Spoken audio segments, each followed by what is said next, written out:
Si Luke Skywalker ay bumalik sa kanyang reta ng tatuuin, sa pagtatangkang iligtas ang kanyang kaibigan na si Han Solo mula sa mga kamay ng masamang gangster na si Jabba the Hutt. Hindi alam ni Luke na lihim na sinulan ng Galactic Empire ang pagtatayo sa isang bagong space station na mas malakas pa kaysa sa unang kinatatakutang Death Star. Kapag nakumpleto na ang pinakahuling sandata, na ito ay magsasabi ng tiyak na kapahamakan para sa maliit na grupo ng rebelde. Nagpupumilit na ibalik ang kalayaan sa kalawakan.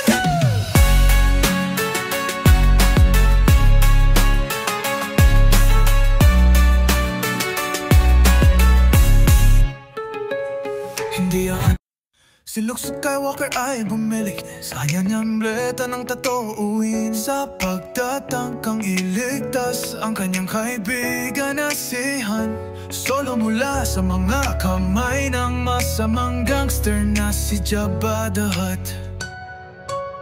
Hindi alam ni Luke na lihim na sinulan ng Galactic Empire ang pagtatayo sa isang bagong space station na mas malakas pa kaysa sa unang kinatatakutang Death Star. Kapag nakumpleto na ang pinakahuling sandata, na ito ay magsasabi ng tiyak na kapahamakan para sa maliit na grupo ng rebelde.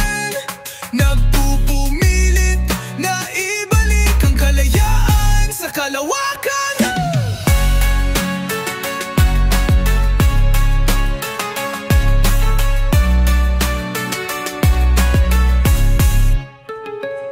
Hindi